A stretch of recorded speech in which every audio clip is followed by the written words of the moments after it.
Alors on s'en serait douté, mais une très large majorité de Français considèrent que l'année 2015 qui s'achève a été une très mauvaise année pour la France. Ils sont 81% dans ce cas, avec bien sûr la dominante des attentats islamistes commis en France, mais pas seulement. Julia Ganancia. C'était un sentiment diffus, on peut désormais y mettre un chiffre. 8 Français sur 10 estiment que 2015 fut une mauvaise année pour le pays. Guerre positive depuis des décennies, les Français se montrent spectaculairement moroses pour l'année 2015. 81% considèrent que cette année fut mauvaise pour la France. 2015 a commencé dans la douleur avec les attentats de janvier. Les événements débutent le 7 par l'attentat contre Charlie Hebdo. Les frères Kouachi assassinent 12 personnes. Le 8, Amédi Koulibaly, un Français proche des frères Kouachi, tue par balle une policière municipale et blesse grièvement une autre personne à Montrouge. Le 9, il prend en otage les clients d'une épicerie cachère à la porte de Vincennes à Paris et tue 4 personnes. Le retentissement de ces événements est considérable. Plus de 4 millions de personnes manifestent lors des marches républicaines des 10 et 11 janvier sur tout le territoire français. À Paris, 44 chefs d'État défilent. Après le 12 janvier et pour une durée indéterminée, dans le cadre de l'opération Sentinelle, près de 10 500 militaires sont déployés en France pour sécuriser 830 points sensibles. C'est l'application de ce qu'on appelle le contrat de protection du territoire, qui est inscrit dans la loi de programmation et qui aboutit à la mobilisation de 10 000 militaires sur l'ensemble du territoire national, donc 6 000 sur la région parisienne. L'autre événement qui a le plus marqué les Français cette année, c'est la crise migratoire. Elle a vu 1 million de migrants tenter de trouver un refuge en Europe. Ils sont 58% à citer ce phénomène. Les accidents les plus graves ont lieu en avril, avec la mort de 1200 personnes. Le premier naufrage se produit le 13 avril, suivi de plusieurs autres naufrages les 16, 19 et 20 avril. Nous avons besoin en Europe d'être solidaires. Les propositions de Jean-Claude Juncker devant le Parlement européen sont justement un premier pas vers une répartition équitable. Mais de manière générale, nous avons besoin en Europe d'un accord contraignant sur une répartition contraignante des réfugiés selon des critères équitables entre États membres. Les Français évoquent ensuite la guerre en Syrie et l'émergence de Daesh, puis le haut niveau du chômage qui a battu un record en octobre. Ils sont ensuite 31% à choisir la première place du FN au premier tour des régionales, comme l'événement le plus marquant de 2015. Nous remercions de cette marque éminente de confiance tous les militants et les électeurs qui ont permis par leur engagement, leur soutien, leur vote, ce résultat magnifique que nous accueillons avec humilité, avec gravité et avec un sens profond des responsabilités. En avant-dernière position, un fait divers tragique qui s'est déroulé en Argentine. Le 9 mars, plusieurs grands sportifs meurent dans un accident d'hélicoptère lors du tournage d'une émission télévisée. Les Français sont plus touchés par ce qui les concerne directement. Par exemple, la catastrophe aérienne du 21 mars 2014 n'est pas citée par le sondage. L'avion s'était pourtant crashé par un acte volontaire du copilote sur le sol français, mais il n'y avait à son bord aucun passager de nationalité française. Enfin, seulement 4% des personnes interrogées choisissent les scandales du sport comme événement le plus marquant. L'affaire Benzema et l'affaire Platini apparaissent quasi anecdotiques. L'année 2015 s'achève avec d'autres événements tragiques. Le 13 novembre, 3 commandos distincts perpétuent une série de fusillades et d'attaques suicides meurtrières. Ils tuent 129 personnes. Les attentats sont revendiqués par l'organisation État islamique et accentuent encore un peu plus le sentiment d'angoisse des Français. Alors on va s'arrêter évidemment un instant sur ce ressenti très fort, très massif, 81% donc selon un sondage publié aujourd'hui par le quotidien Aujourd'hui Le Parisien. On va en parler avec vous, Michael Barzvi, bonsoir. Bonsoir. Professeur de philosophie politique à l'université de Tel Aviv. Et puis Jonathan Isaac Fertouk, bonsoir. Bonsoir. Professeur d'économie à l'université de Paris 8, 2 points de vue donc de 2 endroits différents, c'est ce qui va être intéressant. Moi j'ai noté quand même, et je voudrais votre sentiment, parce qu'évidemment les attentats sont par leur ampleur quelque chose qui écrase un petit peu cette année, mais ce n'est pas seulement les attentats qui ont été mentionnés, c'est ça qui est intéressant peut-être. Ce n'est pas seulement les attentats qui font dire aux Français que cette année a été terrible pour eux, il y a d'autres éléments, on l'a vu, le chômage, la crise des migrants, et ça c'est intéressant, Michael Barzvi. Je crois que la France a vécu pendant très longtemps dans un déni de la réalité, et que tout d'un coup, ça a commencé évidemment avec les premiers attentats de janvier. On a découvert une réalité qui était bien plus tragique, bien plus grave que ce qu'on pensait. Et ça se rajoute un événement comme les événements, disons, comme ceux de janvier et ceux de novembre qui ont suivi, mais aussi tout ce qui s'est passé dans la période entre les deux, à savoir les menaces d'attentats, les attentats déjoués, les élections qui ont montré que finalement toute cette réalité changeait la donne, finalement, la donne politique et la donne sociale. Ça se rajoute aux difficultés que vivent les Français au quotidien. Et je pense que dans l'impensé des Français, tout ça est lié à une crise majeure de la société française qui révèle que, par exemple, des enfants d'immigrés ne sont pas intégrés et ne se sentent pas français, qui révèle qu'il y a une Europe dont ils ne comprennent pas le sens. Et donc, tout ça est lié, parce que la crise des migrants, c'est lié à l'Europe. Donc, on voit que finalement, il y a quelque chose qui se passe en France et il y a un désir de politique. Il y a un désir, et moi, je suis non pas un optimiste, mais disons un réaliste un peu pragmatique et un peu cynique. Il y a quand même des choses qui m'ont frappé, c'est que les Français ont envie de la France, ont envie d'avoir un pays, ils ont envie d'avoir une souveraineté, ils ont envie d'avoir quelque chose, un projet. C'est pas un pays qui est en train de se désunir. C'est un pays qui vit une crise, mais qui a envie d'une union et qui a envie d'avoir des chefs pour mener cette union et qui a l'impression d'être mené par des tacticiens, par des politiciens. Ils veulent autre chose. C'est ce que j'appelle ce désir de politique. Ils se rendent compte que tout ça est lié, que la crise, bien sûr qu'il y a le terrorisme qui est une menace mondiale, mais ce terrorisme, il vient sur un terreau. Et ce terreau, c'est la crise sociale aussi, c'est la relation internationale, c'est la position de la France, c'est le manque de politique en Europe, et c'est évidemment la crise majeure du chômage qui dure depuis tant d'années. Mais ça, alors ça, on va en parler justement avec vous, Jonathan Isaac Fertoug. C'est un élément déterminant, hein. C'est vrai qu'il est donné par une très forte proportion de sondés, le chômage. Le chômage aujourd'hui est une réalité sans précédent. 2015 est l'agrégation de ce qui se passe en France et en Europe depuis plus de 30 ans. Un chômage de masse incroyable. Vous avez pratiquement 5,5 millions de personnes, selon les dernières statistiques du Pôle emploi qui ont été données, qui sont au chômage, les trois catégories A, B et C, plus 50% par rapport à il y a 15 ans. Aujourd'hui, le chômage est une des réalités les plus probantes. Mais il faudrait remonter un tout petit peu plus en amont. L'accélération depuis ces 30 dernières années avec l'Union européenne, l'ouverture, Schengen, le commerce international, la mondialisation, Internet et aujourd'hui les terribles attentats que nous avons eus font que l'année 2015 a été une année dure, difficile, et je rejoins tout à fait ce que nous dit M. Barzou. On a besoin du politique, on a besoin qu'il reprenne le dessus par rapport à... On a besoin d'un chef, on a besoin d'un leader, on a besoin non pas d'un tacticien, mais d'un stratège, un stratège fort. Alors la question est de savoir est-ce qu'aujourd'hui la Ve République répond à ces attentes, puisque la Ve République a été faite pour le général de Gaulle. Est-ce qu'aujourd'hui nos hommes politiques sont dans cette perspective? Je n'en sais rien. Mais 2015 a été vraiment un tournant idéologique concernant l'Europe, concernant le chômage, concernant le travail, concernant l'emploi. Et on voit bien que depuis 10 ans, toutes les réformes structurelles qui ont été engagées ne donnent pas encore leurs fruits. Alors si je prends par rapport à la conjoncture, aujourd'hui on a estimé pour que l'année 2015 1,3 de croissance, l'année 2016 1,6 de croissance, c'est trop faible. On commence à créer de l'emploi à partir de 2%. Or, si vous regardez les 20 dernières années, on est sur une tendance, un trend de 1,5%. Donc c'est trop insuffisant. Aujourd'hui, vous prenez la loi Macron, qui est une bonne loi. C'est-à-dire que le ministre qui est en place, c'est quelqu'un de dynamique, qui a envie de faire les choses, mais qui est dans l'application des lois beaucoup trop restreint. Tout ce qu'ils souhaitent mettre en œuvre, toutes les réformes qui veulent être mises en place sont trop faibles par rapport aux attentes des Français. Donc attention à 2016. Pourquoi ? Parce qu'il faut réagir. S'il y a 5,5 millions de personnes qui sont au chômage, vous avez 8 millions de personnes qui vivent sous le seuil de pauvreté. Aujourd'hui, nous voyons des personnes qui ont 1, 2, 3 emplois. Attention, il faut vraiment se poser des questions sur l'avenir de la France. Est-ce que vous feriez un lien entre tous ces... Parce que vous parliez de crise globale, finalement. Est-ce qu'il faut faire un lien, par exemple, entre ce chômage, ces réfugiés qu'on a vu arriver, et certains qui étaient d'ailleurs les kamikazes qu'on a retrouvés au Bataclan, et donc ce qui s'est passé de tragique en France cette année, ces fameux attentats islamistes? Il faut relier tout ça? Bien sûr que tout est lié. Je pense que dans la réalité que vivent les Français au quotidien, tout est lié.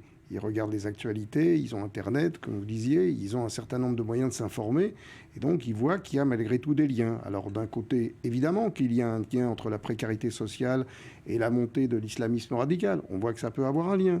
On voit qu'il y a des territoires perdus où la France n'arrive pas à faire passer son message. On est tout le temps en train d'invoquer les valeurs de la République, mais on voit qu'il y a une partie des Français pour lesquels les valeurs de la République, ça passe après le fait d'avoir tout simplement un boulot.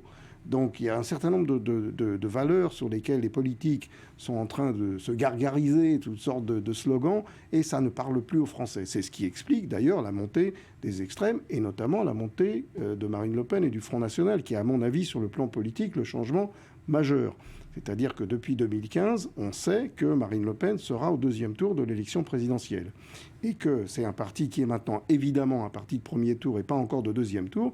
Mais la politique étant ce qu'elle est, ça peut devenir un parti de deuxième tour si elle sait gérer des alliances possibles. Elle peut être ce chef que se cherchent les Français dont vous parlez? Elle peut incarner ce chef? Ça, je ne pense pas. Mais, parce qu'il y a eu un rejet quand même au régional. Bien sûr qu'il y a un rejet. Bien sûr qu'il y a un rejet, mais les gens rejettent, 70% des gens rejettent le Front National, mais 70% rejettent aussi Nicolas Sarkozy et François Hollande. Donc pour l'instant, on n'a pas trouvé cette personnalité. Et évidemment, il y a cette idée que ceux-là, on ne les a pas essayés. Donc finalement, ils nous proposent autre chose que... Et les slogans assez rusés, assez malins du Front National, UMPS, la pourriture du politique, tout ça, la montée de ce populisme, c'est extrêmement dangereux. On le sait, c'est l'histoire qui nous dit ça. Quand il y a des grandes crises, les populismes montent et donc il y a un danger de radicalisation. Et on le voit, on voit déjà une radicalisation dans une population d'immigrés ou d'enfants d'immigrés. Il y a une radicalisation d'une autre partie de la France qui se sent abandonnée. Il faut voir aussi ce que pensent les Français qui vivent dans les campagnes, où il n'y a plus d'infrastructures, où il n'y a plus d'écoles, où il n'y a plus d'hôpitaux. Donc tout ça impacte la vie au quotidien des Français et plonge impacte cette crise majeure. Donc la crise devient de plus en plus grave. Et donc on dit, bien sûr, il y a les réfugiés. Alors, on accueille 200 000 ou 300 000 réfugiés, alors que nous-mêmes, on n'a pas, c'est le discours populiste classique, on n'a pas nous-mêmes de quoi se nourrir ou de quoi travailler. Alors, comment peut-on amener des réfugiés qui viennent obtenir un certain nombre de gains sociaux, qui obtiennent une aide que nous n'avons pas? Donc c'est très facile, ce mécanisme-là, il peut fonctionner très facilement, il est très populiste, ça peut marcher dans une situation de crise. Cela dit, je pense qu'on a réentendu malgré tout dans, je dirais, le discours, pas seulement des hommes politiques, mais de certains intellectuels, des Français, une volonté de revenir à l'idée de la France, l'idée, une certaine grandeur de la France. Et on a vu, alors évidemment, François Hollande, je ne suis pas sûr que c'est lui qui est capable de porter cette idée de la France comme pouvait le faire un général de Gaulle. Mais l'idée, elle est là. La volonté, le désir de France existe. Ce désir de France, il est, je pense, profond. Il est plus fort que ce qu'on pense. Et je pense que la France a sa fierté. La fierté de sa culture, la fierté même de son industrie à certains moments, de certaines choses. Je ne sais pas, le TGV, les Airbus, enfin, il y a plein de choses, les parfums de champagne et d'autres. Donc, il y a des choses sur lesquelles les Français sont fiers d'être Français. Et donc, il faut qu'ils trouvent le projet politique pour transformer cette fierté en une vraie politique, en une vraie stratégie à long terme. Le problème, c'est qu'ils sont bloqués par des mécanismes extérieurs et ils ont l'impression que ces mécanismes ne laissent pas vivre l'Europe, par exemple, les réglementations qu'ils ne comprennent pas, les impôts, certaines règles qui sont liées à la globalisation. La France n'est plus dans une situation de compétition. Et donc, on voit que tous ces blocages, disons, gênent le développement d'un peuple français souverain, fier de lui-même, je dirais, sûr de lui-même et dominateur, pour reprendre une métaphore du général de Gaulle à propos de... Vous avez l'impression que c'est le cas de la France aujourd'hui? Ça reste un pays sclérosé parce que quand on est dans un tel état de pessimisme, 81% quand même, c'est pas rien. Est-ce qu'on peut relever la tête économiquement déjà? J'ai envie de reprendre le slogan de BFM Business, la France a tout pour réussir. Structurellement et conjoncturellement, nous avons toutes les armes devant nous et avec nous pour réaliser les grandes réformes. Que ce soit le marché de l'emploi, le marché du travail, que ce soit... il manque surtout le courage politique. Mais il y a un autre problème qui se grave à ça, c'est le poids de la dette. C'est l'imposition. C'est le fait de ne pas avoir d'envergure sur le long terme. Parce qu'il y a un problème qui est clair et que les Français comprennent de plus en plus, c'est la place de l'Union européenne dans la France. Il faut savoir que pratiquement 75% des lois qui sont votées en France proviennent de l'Union européenne. On voit bien que la Commission européenne a beaucoup plus de poids que nos politiques françaises, ce qui veut dire qu'aujourd'hui le politique n'a quasiment plus de pouvoir. Si de l'autre côté vous prenez ce qu'on appelle la politique économique, avec... Vous voulez dire que ça ne changerait rien, même avec Marine Le Pen au pouvoir, la France resterait dans le même état ?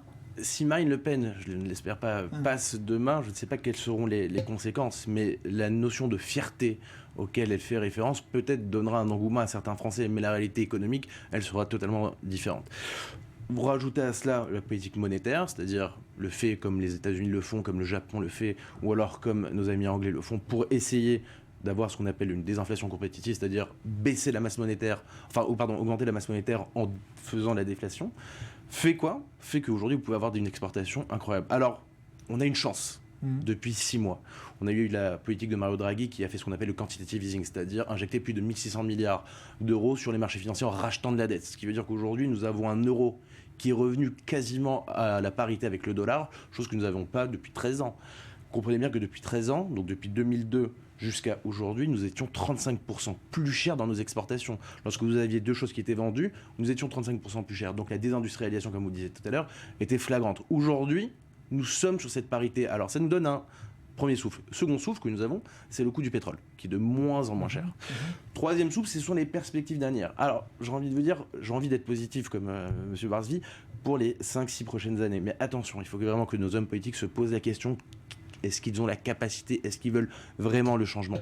Parce que le discours politique, le discours marketing, c'est capital, c'est important. Mais il faut aussi le discours du terrain, il faut aussi avoir la stratégie, il faut aussi casser les codes, casser le mode dans lequel nous vivons. Nous sommes au 21e siècle, nous sommes plus en 58 lorsqu'il y avait eu pour la 5e République. Il faut changer, vraiment voir grand, voir fort et surtout voir pour les Français et non pas pour la classe politique française.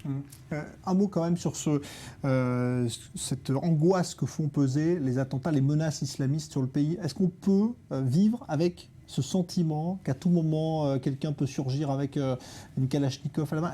Est-ce que ça ne va pas peser ça encore sur le redressement du pays en 2016 ? D'abord, je crois qu'on peut vivre, parce qu'Israël en est la preuve déjà, qu'on peut vivre avec une menace. Il faut simplement être vigilant et ne pas hésiter à prendre les mesures efficaces qui n'ont pas été prises. Mais on a mis du temps à comprendre en France ce que voulait dire la menace terroriste, à savoir qu'on pouvait procéder à des arrestations préventives, qu'il fallait pouvoir faire des perquisitions, qu'il fallait en amont observer, infiltrer. Et donc, il va falloir modifier. Je pense que les Français ont besoin de confiance. Lorsqu'on voit aujourd'hui les mesures qui ont été prises, on voit des arrestations. C'est vrai qu'il n'y a pas énormément de terroristes qui ont été mis en examen, mais on a quand même saisi des armes. On voit qu'il y a un travail qui va être long. Si on veut arriver à faire ce que fait Israël notamment, c'est-à-dire infiltrer les réseaux terroristes pour avoir des informations directes du terrain, des informations, disons, de ressources humaines, et pas seulement des informations par Internet ou par des écoutes téléphoniques, il va falloir investir énormément d'argent, énormément de travail. Donc si la France sent que ces responsables politiques font le job, je pense qu'on pourra vivre avec le terroriste et qu'il ne faut pas avoir peur. Je pense que la France a été à genoux, mais elle sait se relever. Donc elle sait se relever si elle comprend que les responsables politiques font le travail. Ce qui s'est passé au moment des attentats de janvier était un véritable drame. J'ai écrit un article là-dessus qui est paru dans la presse française pour dire qu'on n'a rien compris. Les manifestations « Je suis Charlie », où n'ont pas participé les musulmans, on s'est fait plaisir, comme on dit maintenant, et on a complètement dénié la véritable réalité. Je pense que les attentats du mois de novembre ont ramené les Français à la réalité de ce qu'est la menace terroriste. On comprend que ce n'est pas la France, que c'est l'Europe, qu'il faut une politique, qu'il faut enlever les gants et, comme on dit, mettre les mains dans le cambouis, et que c'est une guerre contre le terrorisme, c'est pas toujours une guerre propre. Donc si les Français comprennent que ça va être fait tout en respectant le droit, mais avec une certaine efficacité, je pense qu'ils vont vivre avec cette menace, ils vont être vigilants, ils vont apprendre à être contrôlés à l'entrée des supermarchés ou des centres commerciaux ou des grands magasins. C'est pas très grave si on veut vivre en sécurité. Pour l'instant, on ne peut pas vivre à long terme dans la peur. Je pense que les Français, c'est un peuple qui sait... voilà, il y a la fameuse... ce qui s'est bien vendu cette année, c'est Astérix aussi en France. Donc Astérix, le mythe de cet Astérix qui est prêt à être courageux et à se battre... Et qui résiste. Je pense que ça existe en France. Cet esprit de résistance, il existe. Il faut simplement qu'il y ait des responsables politiques pour porter cet esprit-là. Alors, un dernier mot là-dessus. Vous êtes optimiste ou pas pour 2016, pour la France et pour les Français ? On espère être optimiste si les réformes vraiment sont mises en place, s'il y a une confiance et de la part des politiques et de la part des Français, et que surtout que les Français croient dans leur homme politique, que les Français croient dans leur entreprise, que les Français croient dans l'avenir. Si le politique ne se réforme pas, dans quelques petites années, vous aurez une crise sociale majeure en France et vous aurez sûrement un démantèlement de l'euro et surtout de l'Europe. Et aujourd'hui, si Marine Le... Exactement. Et aujourd'hui, la France est le deuxième pays de l'Union européenne avec l'Allemagne. Ce sont eux les garants, entre guillemets, du pacte européen. Si la France vacille, et surtout le problème de la dette qui est aujourd'hui colossale, 2000 milliards, c'est juste une dette qui est juste incroyable que nous devons rembourser, les problèmes monétaires, bref, il va falloir restructurer, il va falloir aller de l'avant. On va dire qu'il faudra être positif pour 2016 et 2017. Alors voilà, on va essayer avec tout ce que vous avez dit, c'est pas évident, mais on va essayer. Merci Jonathan Isaac Fertouk, merci à vous. Michael Barzvi dans un instant.